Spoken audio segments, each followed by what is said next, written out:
Salut à tous, bienvenue sur Top Secret Painting, c'est Caroun. Aujourd'hui je vais vous montrer un petit peu de peinture. On va faire un joli bleu roi pour un navire aéroglisseur de Dystopian Wars, ce chasseur français que vous allez mieux voir ensuite. On va donc voir comment faire ce bleu, mais surtout comment lui donner vie avec des techniques de weathering. Donc lui donner un petit peu de patine, des éraflures, de la peinture écaillée et un petit peu de salissure. Tout ça pour lui donner un petit peu plus de vie et de réalisme. Donc, et ben c'est parti. Alors, pour peindre mon bleu, je vous explique avec, pour exemple, cette figurine de chasseur sur laquelle je vais traiter différentes parties en différents tutoriels. Dans les grandes lignes, qu'est-ce que je vais faire? Je vais faire une couche de base d'un vieux Enchanted Blue de Citadel. Ça, c'est un vieux pot. Et c'est un bleu moyen. Je pense qu'il y a équivalent dans la gamme actuelle. Je me demande si c'est pas le Calendar Blue. Donc je vais faire une couche de base de ça. Mais c'est un bleu qui est pas très foncé ni saturé pour faire un beau bleu roi. Alors ce que je vais faire en fait, c'est que ensuite je vais passer une couche de contraste Talassar Blue. Ce bleu est très saturé, comme la plupart des contrastes, et ça va aussi foncer mon bleu.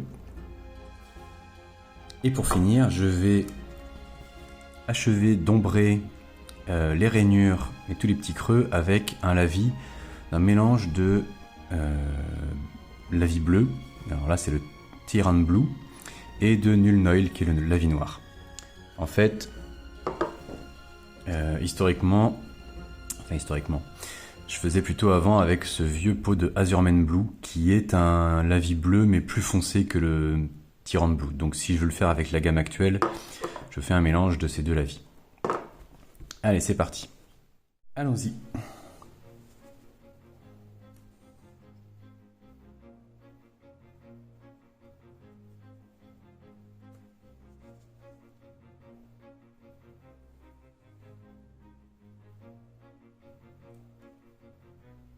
Je vais garder un petit liseré blanc lui parce que je vais avoir cette partie blanche après. Donc je vais éviter de mettre trop de bleu pour pas avoir du mal à recouvrir mon bleu après avec du blanc. Donc c'est une couche de base, rien de incroyable ni de passionnant. Donc je vais pas vous la montrer en entier. Et on va revenir quand ce sera fait entièrement.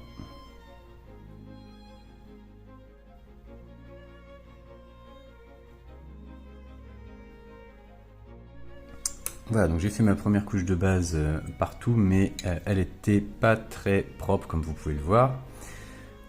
C'est pas uniforme, donc je suis parti sur une deuxième petite couche que j'ai déjà fait ici et que je vais poursuivre sur la partie du haut là.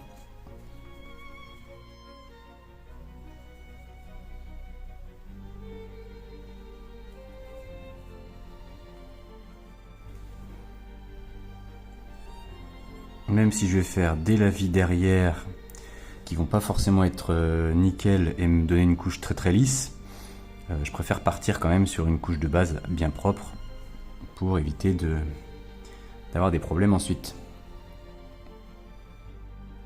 Et surtout que la deuxième couche est quand même beaucoup plus rapide à passer. Je vais pas m'attarder partout et c'est quand même plus simple. Donc c'est vite fait en général. La deuxième couche, si je fais une deuxième ou une troisième couche, c'est beaucoup plus rapide. Voilà, donc après mes couches de base, on est parti pour une couche de contraste Talassar Blue.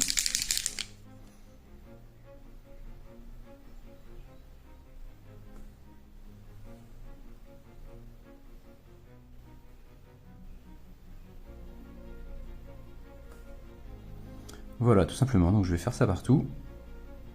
J'en mets en excès pour que ça coule davantage dans les creux comme un lavis.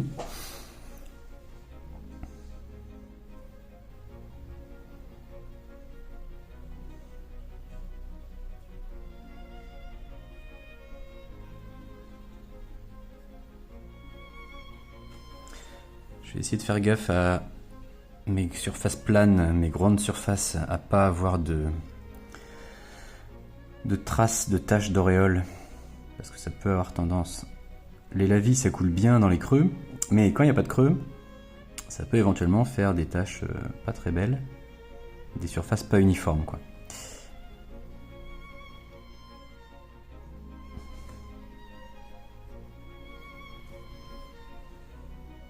Donc là, par exemple, sur la bosse de la coque ici, je peux essayer de ramasser un petit peu sur la bosse et accumuler plus dans les creux. Au pire, je camouflerai avec mes battles de mage après.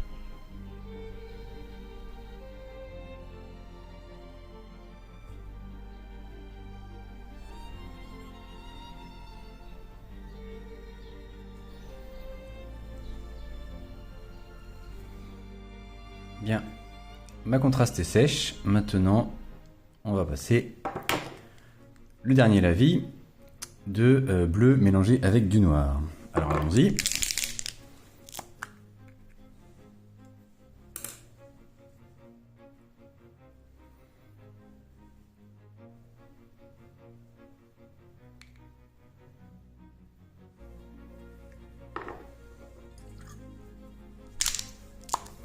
Alors, je vais faire un mélange à peu près moitié-moitié. Et c'est parti.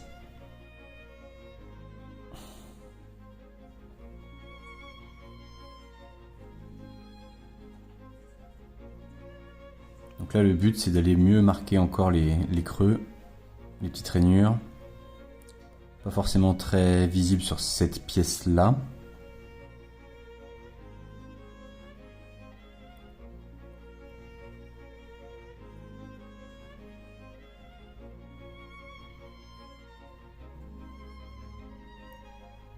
Alors, il y a un autre lavis bleu qui est le Drakenhof Nightshade, qui est très foncé, et en fait, c'était trop foncé quand j'avais essayé avec celui-là.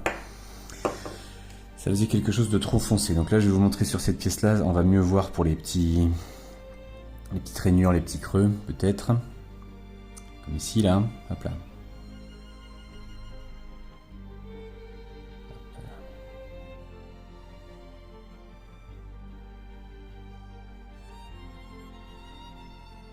Donc le Drakenhof est trop foncé et ça désaturait trop mon... C'est trop noir, ça désaturait trop mon bleu qui n'était plus bleu roi. Voilà, on va laisser sécher et on revient après.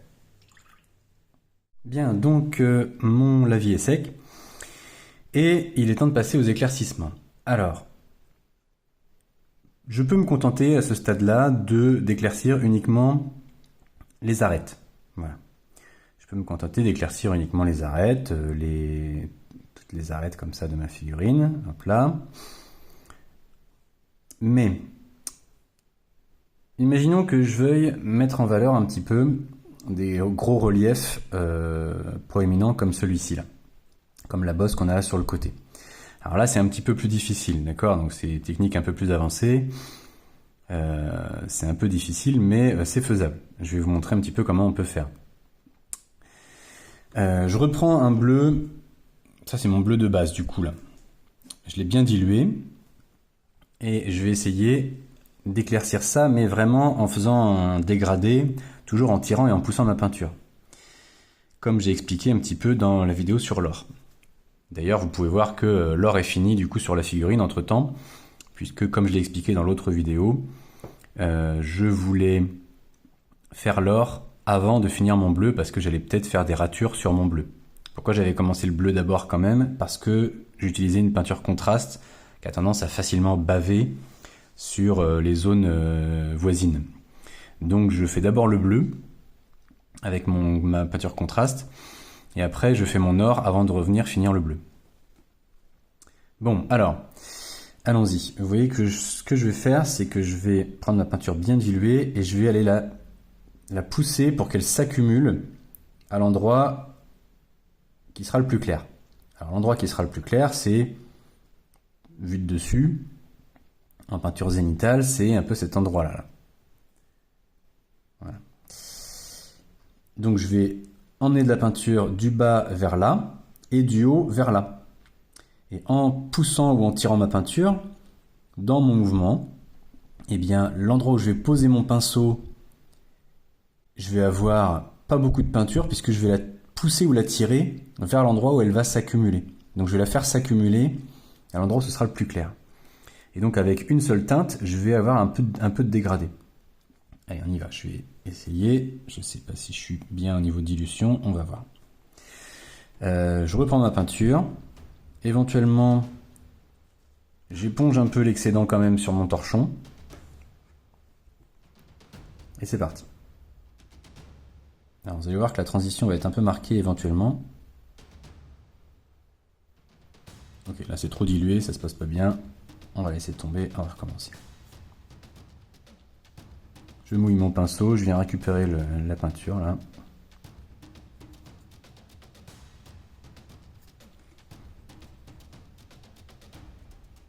Je peux absorber avec un autre pinceau aussi. Hop là.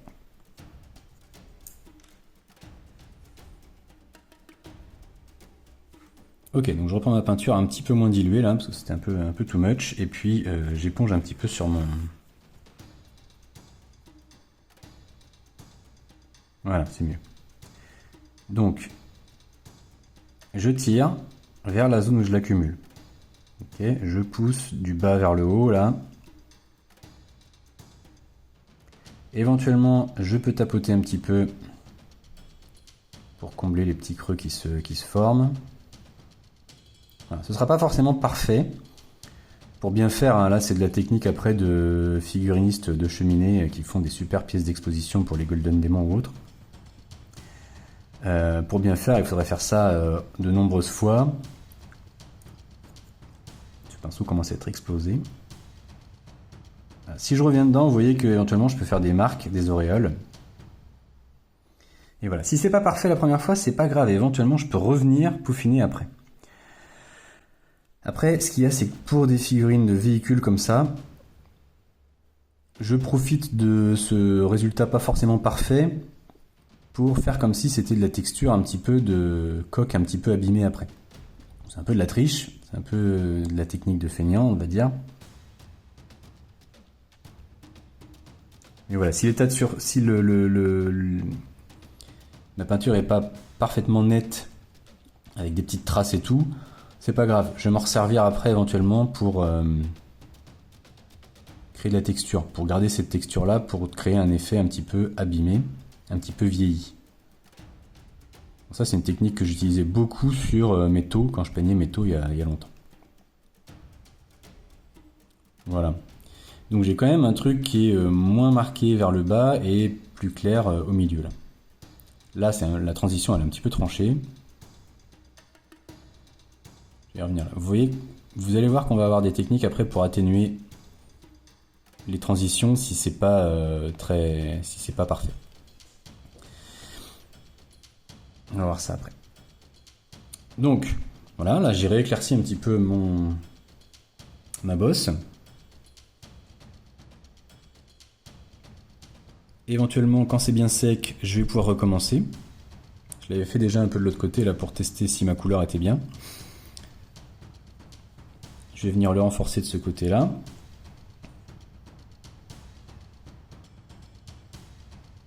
Voilà, je tire vers le milieu, je pousse vers le milieu.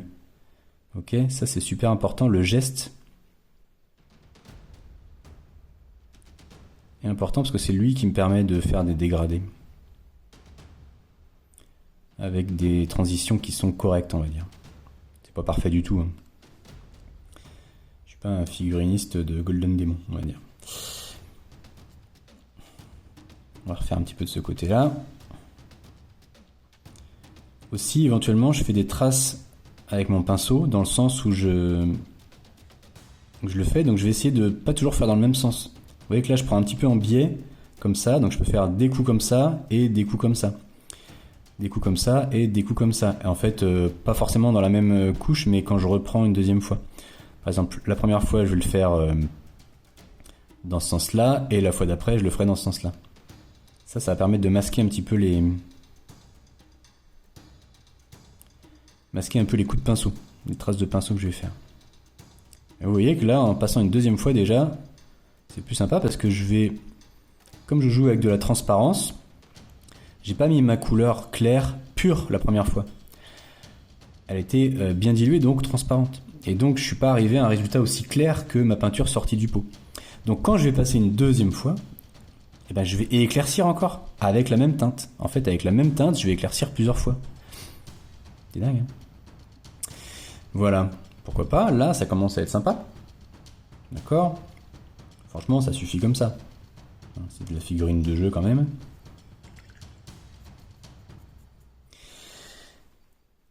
Éventuellement. Donc, je pense qu'on peut s'en tenir à ça pour l'éclaircissement. Donc, ce que je peux faire éventuellement pour atténuer mes transitions et resaturer un petit peu ma couche, est-ce que vous avez deviné? Eh bien, je peux remettre un petit coup de thalassar, ma peinture contraste qui est bien saturée. Mais là, je ne vais pas le faire s'accumuler. Je vais juste faire un petit filtre coloré. Donc, je vais prendre de la peinture contraste et je vais pas en avoir plein mon pinceau. Je vais l'éponger un petit peu. Je vais en prendre juste un petit peu pour bien l'étaler sur ma surface. Et bien tirer ça, bien étaler pour juste faire un filtre coloré. Je veux pas que ça s'accumule dans les creux, je veux pas, voilà. Et même éventuellement, je peux la diluer, pourquoi pas, avec du médium ou avec de l'eau. Voilà, donc je repasse juste un petit filtre, vous avez vu? Hop là. Juste un petit filtre coloré, et ça, eh ben, ça va atténuer mes transitions. Ça va atténuer mes transitions, c'est... pour ça que des fois, on fait des éclaircissements d'abord, et après on met des lavis. Ça c'est pas mal. Notamment il y a la technique Slapshot là, qui est très connue depuis un certain temps. Mais c'est rien de nouveau, hein. C'est-à-dire que je peux faire des éclaircissements successifs un peu bourrins sur ma figurine, et après je viens passer un lavis qui va ombrer le tout, mais en plus qui va un petit peu atténuer les transitions. Donc là, par exemple, je vais remettre mon filtre de ce côté-là, mon filtre coloré de ce côté-là, voilà, hop là. Un petit coup de contraste, mais très fin, voilà. J'accumule pas, je passe juste un filtre. Et là, bah, alors, on va voir ce que ça donne une fois sec, hein, parce que c'est jamais le même rendu quand c'est sec et quand c'est mouillé, mais franchement, vous admettrez qu'on a un petit éclaircissement qui est sympa et qui est plutôt lisse, sans trop de transition. Vous avez vu, c'était pas très compliqué en fait, hein. C'est juste maîtriser le mouvement du pinceau, la dilution, et savoir ce qu'on fait, puis savoir que la technique existe et comment on fait, quoi. Je pense qu'en fait, c'est accessible à tout le monde, ce genre de truc. Voilà, de ce côté-là, c'est à peu près sec. Et franchement, bah, on a un rendu qui est pas dégueulasse. Et là, ça y est, c'est à peu près sec aussi. Et c'est bien. Bon, maintenant, si je veux éclaircir mes arêtes et tous mes petits détails. Qu'est-ce que je vais faire? Eh ben, je peux reprendre éventuellement ma couleur de base, ou je peux prendre autre chose. Par exemple, moi j'aime bien ce bleu roi, l'éclaircir avec du turquoise. Alors, je prends ce Sotek Green que j'adore. Ça, c'est une de mes peintures préférées. Il est beau. J'en ai posé ici. Je prends du Sotek Green et voilà. Ou alors, je le mélange un petit peu avec ma teinte de base. Bon. L'intérêt de la palette humide, c'est de pouvoir faire des mélanges comme ça facilement et surtout de revenir piocher après. Ah bah tiens, il me restait un peu de ce bleu là, je vais en reprendre là. Tiens, j'avais ce bleu plus foncé. Je vais en reprendre, je vais le mélanger, je vais voir ce que ça donne. Je peux mélanger avec un peu de gris pour voir aussi. Donc, tout dépend de ce qu'on veut faire. Si vous voulez un bleu qui soit bien, qui reste bien saturé, qui soit pas usé par le temps, vous restez sur des couleurs un petit peu saturées comme ma couleur de base ou mon Sotek Green. Mais si je veux vieillir un peu le truc, moi j'aime bien éclaircir avec du gris. On va voir après, je vais vous montrer. Donc là par exemple, je vais reprendre un peu mon arête qui en plus a été un peu usée par les manipulations là. Alors ici j'ai mon bleu naturel j'ai mon bleu naturel dû à ma couche de base et à la contraste qui a laissé peu de peinture ici. Donc c'est déjà assez clair en fait. Si ça se trouve, je vais passer ça, mais je vais pas éclaircir en fait. Donc je teste. Ouais. Ça éclaircit un petit peu. Je pourrais pousser plus loin avec autre chose après. Alors par exemple, là, je vais prendre cette arête.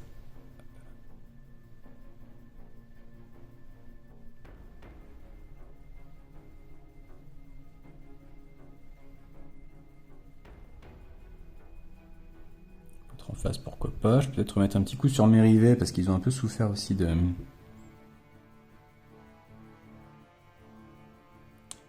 des nombreuses manipulations. J'essaye de pas trop tenir ma figurine elle-même dans les mains, mais plutôt de toujours l'avoir sur un socle. Pâte à fixer sur un pot de peinture. Comme là par exemple, avec ces armes. Ou là, bah, la figurine a un socle, donc je la tiens de préférence par le socle. Mais pour éviter de trop la manipuler et de faire partir la peinture.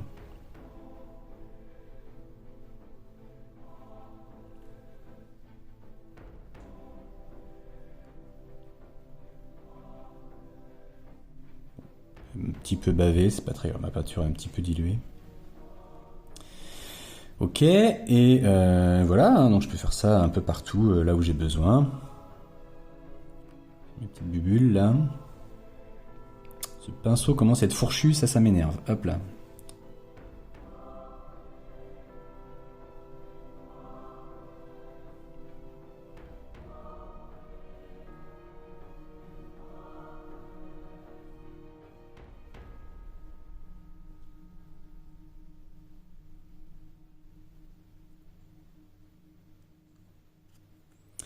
Là, c'est un peu raté, c'est pas grave, je vais faire un gros OSL, une grosse lumière ici, de toute façon, après. Donc, voilà. Alors, d'ordinaire, quand j'éclaircis des trucs comme ça, je prends mon pinceau pas dans le sens de l'arête que je veux éclaircir, parce que souvent, je vais avoir tendance à bouger de gauche à droite dans mon mouvement. C'est difficile de faire un mouvement bien rectiligne comme ça. Je vais avoir tendance à bouger, à baver partout autour de mon arête. Donc en général, je prends plutôt dans le sens perpendiculaire à mon pinceau et y aller comme ça. Sauf que là, le relief est pas très marqué, donc des fois, je vais baver quand même. Et donc des fois, je vais pas avoir le choix que quand même... Voilà, vous voyez, je fais plutôt dans ce sens-là, comme je faisais tout à l'heure sur mon arête là. Mais des fois, j'ai pas trop le choix, je suis un petit peu obligé de quand même le prendre dans le sens longitudinal. Ça, c'est pas terrible, mais tant pis. Voilà, bah là en plus je suis pas bien stable avec ma prise de la figurine, donc je vais baver, c'est pas très bon.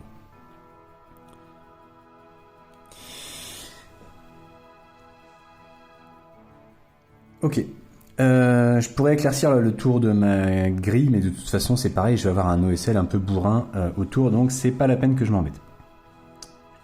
Voilà, je vais maintenant éventuellement éclaircir un peu plus. Je vous disais tout à l'heure que je pouvais éclaircir en désaturant un petit peu avec du gris. Par exemple. Ouais, je sais pas si ça va trop le faire là.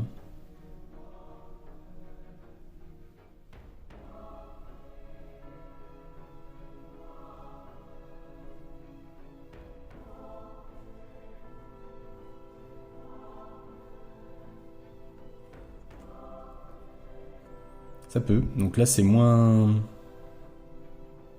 flashy, moins saturé.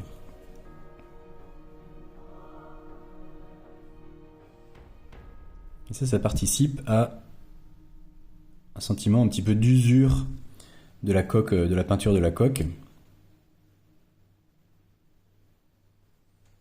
Bon, je le fais pour vous montrer, mais je vais reprendre après avec la même couleur que l'autre côté, sinon ça va peut-être se voir. Les figurines de Love and Wargames se servent de démo pour la peinture. Faut pas que je fasse n'importe quoi non plus, hein. Bon. Ok, alors, si j'éclaircis un peu plus, je peux éclaircir mon turquoise là avec un peu de gris clair. Allez, de toute façon, c'est pas... là, c'est presque du blanc, ce gris-là. C'était du quoi, Administratum Grey. Et l'autre, tout à l'heure, c'était du Downstone. Downstone. Hop là. Je vais éclaircir ça un petit peu, pour éclaircir un petit peu plus.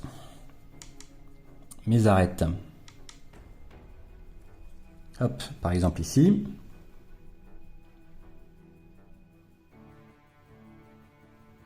J'essaie de ne pas avoir trop de peinture sur mon pinceau là, sinon je vais baver. Il faut vraiment que j'ai... Donc je prends pas beaucoup de peinture. Et éventuellement je l'essuie un peu, regardez en bas à droite, sur mon chiffon. Pour pas que mon pinceau soit complètement imbibé. Parce que s'il est complètement imbibé, la peinture va couler sur les côtés de l'arête et ça va baver. Hop là, voilà. Et je vais venir au ras de mon arête, en l'effleurant. Voilà, donc il faut arriver à trouver le geste, la bonne distance. Bah, des fois je vais passer dans le vide, en fait je vais même pas toucher mon arête, c'est raté. Des fois je vais aller appuyer trop fort et je vais faire un truc trop épais. Donc il faut arriver à trouver le truc, et si je passe dans le vide quelques fois, c'est pas grave, j'ai juste l'air bête mais personne ne le sait. Et là par exemple je vais décoller ça pour vous le montrer sur cette arête là. Là ici c'est pareil. Hop là. Alors à ce stade là c'est marrant aussi, si vous voulez faire un effet un peu usé, de venir faire des petits chocs, c'est-à-dire de ne pas éclaircir l'arête tout du long, mais des trucs comme ça. Voilà. L'éclaircir un peu en pointillé, un coup je fais un trait plus long, un coup je fais juste un petit trait, un autre, voilà. Et donc en faisant ça, je peux donner cette impression que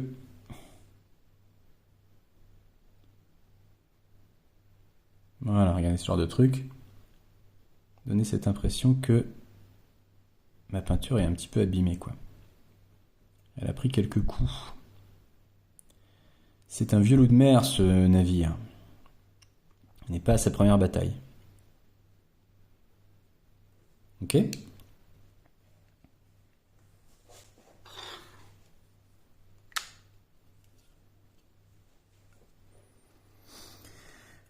Bon, voilà pour les éclaircissements. Alors je vais faire ça un peu partout sur ma figurine après, mais là pour la démo, je ne vais pas le faire partout. Et je vais vous montrer maintenant comment faire des éraflures. Alors pour faire des éraflures, je peux les faire soit avec du bleu un peu saturé pareil, soit avec plutôt du gris, soit un peu les deux, pourquoi pas. Je peux avoir des éraflures qui soient un peu bleues et d'autres qui soient complètement grises. Donc je prends ma peinture un peu diluée, j'essuie un peu mon pinceau aussi parce que je veux de la précision quand même. Et qu'est-ce que je vais faire ? Je vais faire... Alors, il faut avoir un pinceau bien fin évidemment, hein. Encore une fois. Voilà, ce genre de petit truc.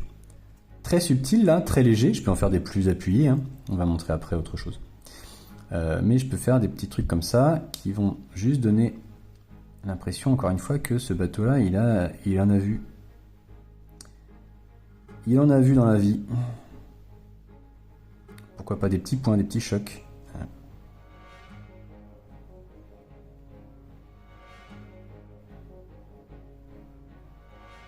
Bon. On peut rater là, mais c'est pas grave.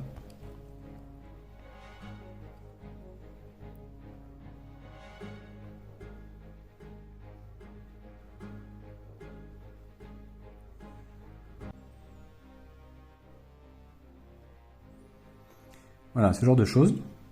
Mais je peux aussi le faire avec du gris.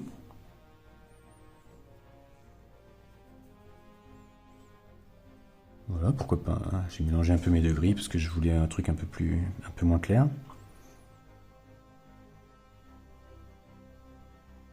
Hop là. Et vous voyez, j'ai pas exactement le même rendu de ce que je viens de faire là. Cette rayure-là, elle est un peu plus grise. Donc ça peut être sympa d'avoir un petit peu les deux. Bon, c'est comme vous voulez. Faites que des bleus ou que des grises. Pas de problème. Si ça vous amuse, mélangez un peu les deux. Bon.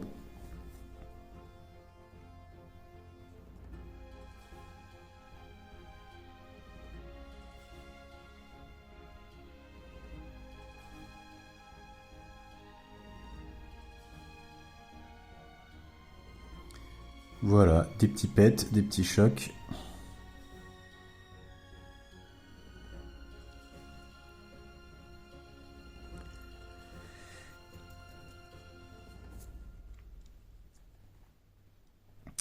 Alors,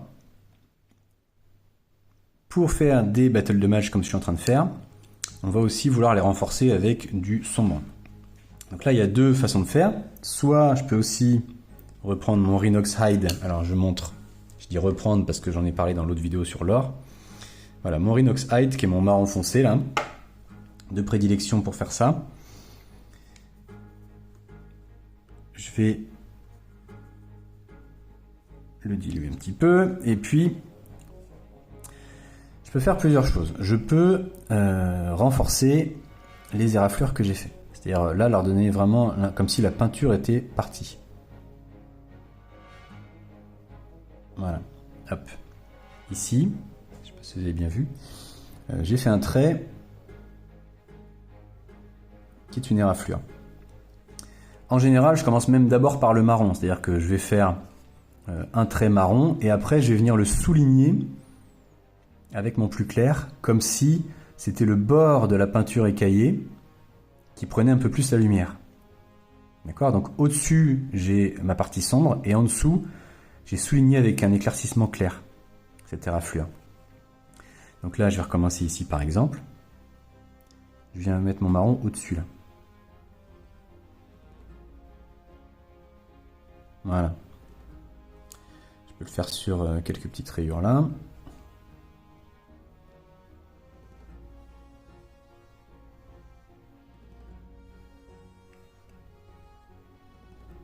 Pas forcément toutes, parce que je trouve ça sympa aussi d'avoir des petites éraflures qui soient juste claires, comme si la peinture était rayée, mais sans que ce soit arrivé jusqu'au métal, sans que ce soit arrivé jusqu'à la couche de base de la peinture. Donc différentes profondeurs en fait d'éraflures.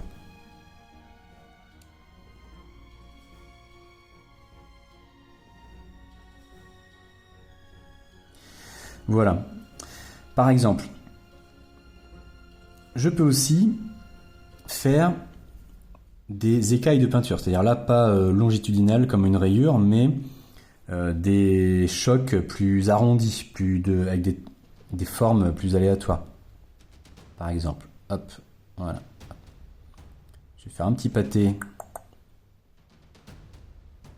comme ça, vous n'allez pas forcément le voir beaucoup, hein, c'est subtil.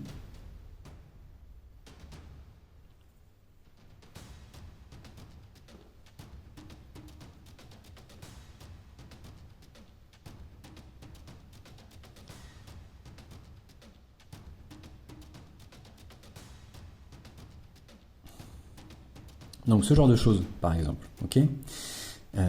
J'essaye d'être un peu aléatoire. J'essaye de pas faire un truc trop régulier, parce que ça c'est un grand classique aussi, quand on fait des battle damage et qu'on maîtrise pas trop la technique, c'est de faire une tâche, une tâche, une tâche, une tâche, une tâche, ou alors en quinconce, ting, ting, ting, ting, et en fait après ça se voit que c'est pas naturel.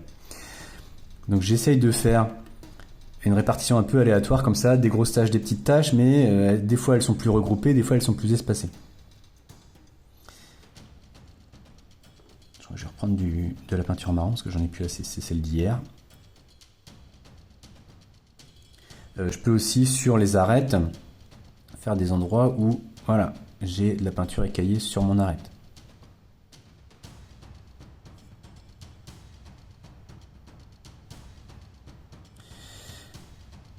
Ok. Là, vous voyez que les écailles, je les ai fait au pinceau. Mais on peut aussi les faire à la mousse de blister. Je vais vous montrer ça après.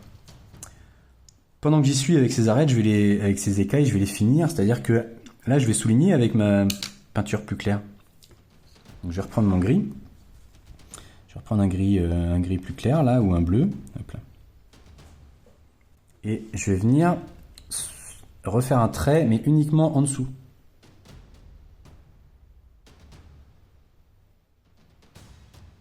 Voilà. Ok. En dessous, un peu autour éventuellement, ou alors je m'interromps. Ça peut être irrégulier aussi. Hein. Ça peut aussi être irrégulier. Par exemple,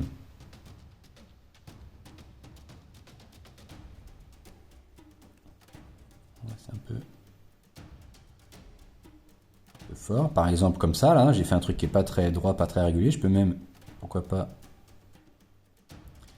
tirer comme ça, comme s'il y avait de la... Je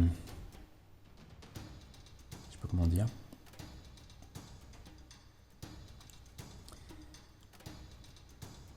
Voilà, je suis pas obligé de le faire sous toutes les écailles, hein. Je peux laisser des écailles qui sont juste marron par exemple.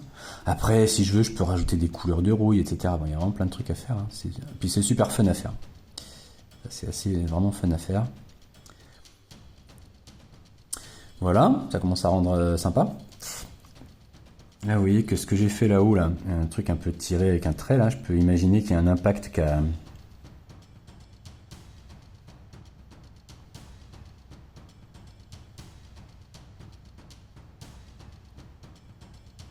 Bon, pas forcément très convaincant.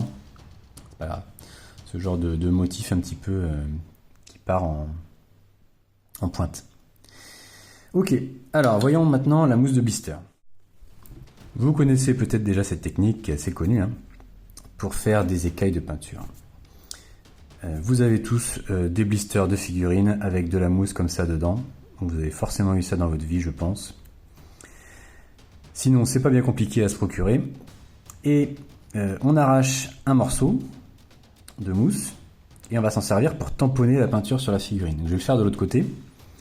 Je dois avoir de la peinture un peu diluée. Encore une fois, peut-être pas trop non plus parce que pas que ça fasse n'importe quoi. J'imbibe un petit peu mon éponge là, ma mousse, et en fait, je vais venir la tamponner comme ça sur ma figurine. Alors là, vous voyez que j'ai des grosses gouttes. Ça va baver, voilà, ça va pas aller. Donc, je vais quand même éponger un petit peu l'excédent sur mon torchon. Je peux retester un petit peu sur ma main ou ailleurs. Voilà, là, ça me fait un truc pas trop mal. Ok. Donc ça, c'est pas toujours facile à doser. Je reprends de la peinture, je l'éponge un peu, j'en reprends, voilà. Et là, je vais y aller donc directement sur ma surface. Hop là. Voilà, vous voyez que j'ai mis des petits bouts de peinture marron là. Voilà, ça me fait des trucs irréguliers tout seul, qui complètent ou qui remplacent la technique que j'ai fait avant au pinceau, hein. C'est la même chose, mais là je vais moins, ça va être un peu plus aléatoire et je vais moins contrôler ce que je vais faire. Je suis pas toujours satisfait, j'ai dit un peu, c'est pas une technique que je maîtrise à fond, c'est-à-dire que je sais pas toujours comment faire pour avoir exactement les tâches comme je voudrais. C'est pour ça que des fois je fais plutôt au pinceau. Des fois je les trouve pas assez grosses ou trop... voilà. Bon. C'est pas forcément évident. Tac, là sur l'arête. Bim, bam. Voilà. Mais quand même, globalement, vous voyez que ça fait des trucs assez aléatoires et sympas. C'est juste, voilà, arriver à doser le truc pour avoir... Bon là j'y suis peut-être allé un peu fort, mais c'est pas grave. Il peut avoir pris des coups.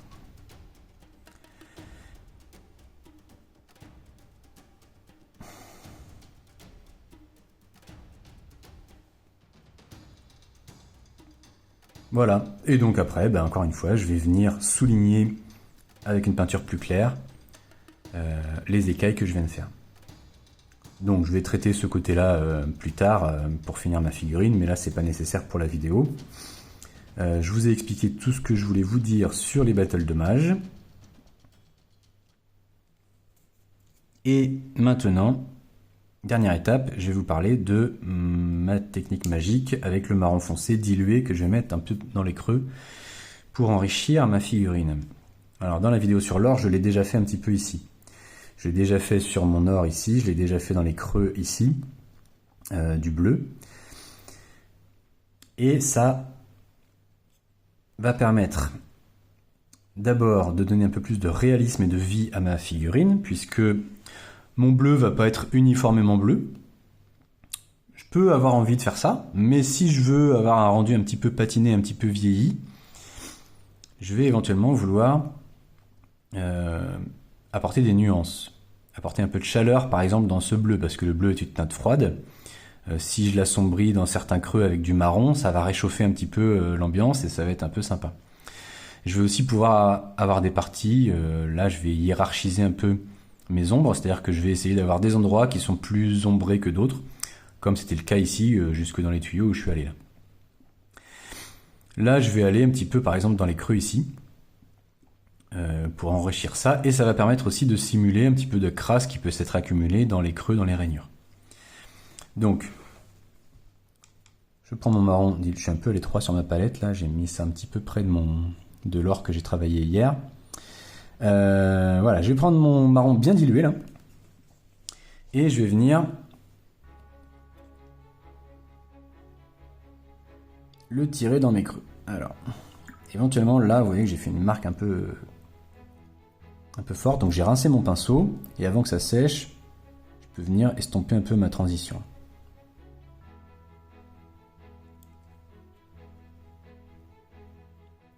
J'avais pas forcément trouvé la bonne dilution dès le premier coup.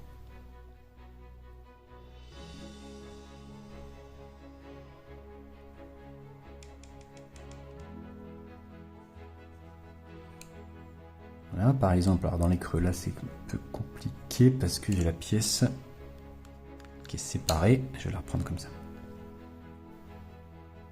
Pour aller jusqu'en bas là. Si je trouve bien la bonne dilution qui me permet de pas faire de marque, éventuellement ça va me permettre aussi d'estomper mes transitions que j'avais fait dans mes éclaircissements là, pourquoi pas. Okay.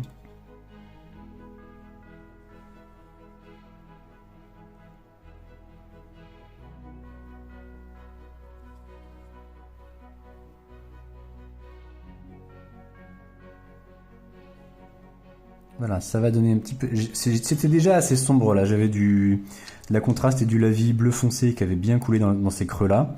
On voyait bien qu'ils étaient déjà assez sombres, presque noirs, mais je préfère quand même revenir passer là. Avec ce marron, ça va donner un peu de chaleur. Vous voyez ce que je fais là, c'est pareil, je tire vers le bas, je tire vers le bas, je tire vers le bas dans mon creux. Et donc là, c'est super. J'avais mon côté de la tourelle là, du support de tourelle qui était bien bleu partout, et ben là il est bleu en haut et je dégrade vers le marron en bas. Voilà.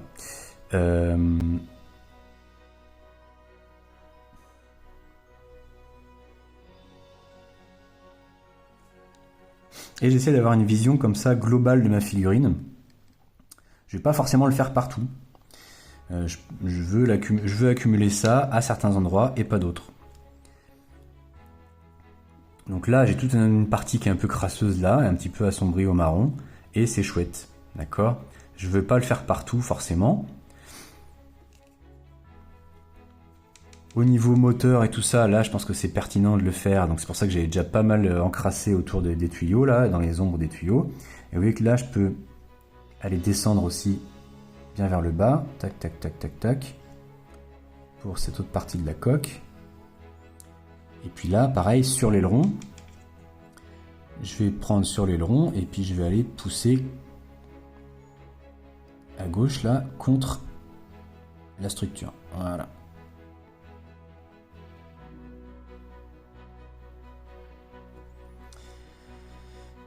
Je vais changer de pinceau, il m'énerve, il est fourchu. Hop là. Je vais prendre mon taille 1, ça va pas changer grand chose. Je vais reprendre la peinture autre part parce que je suis trop à l'étroit là. Hop là.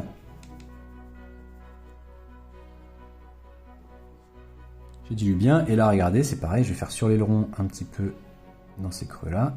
Hop là, je vais pousser contre ma plaque dorée là.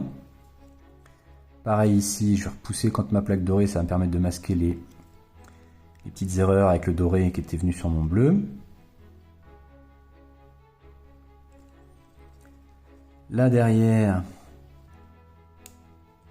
c'est pareil, on va faire ça ici.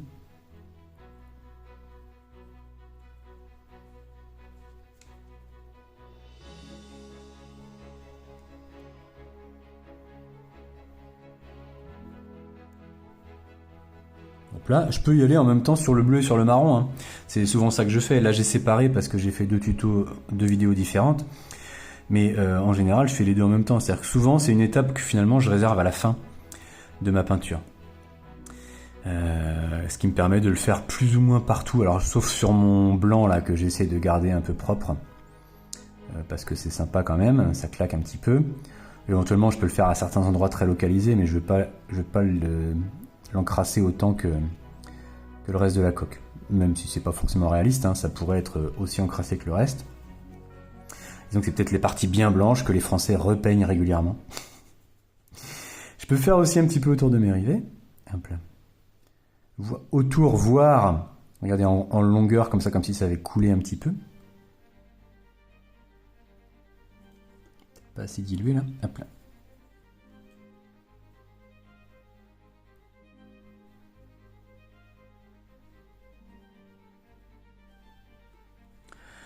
Voilà. On a donné de la vie à cette coque. Là, c'est vraiment sympa, avec ces petits battles de mage un peu discrets. Ouais, c'est pas forcément besoin d'être super bourrin, hein. Je peux faire des choses plus visibles si je veux, mais je peux essayer de rester un peu discret. Et là, on a quand même gagné vachement en richesse depuis tout à l'heure. Je pense que là, j'ai fini de vous expliquer tout ce que je voulais vous dire. On a fait des éclaircissements, sur les arêtes. On a fait les battles de mage avec des éraflures, des écailles, avec la mousse de blister ou avec le pinceau. Et on a fini par passer mon petit jus marron magique. Voilà.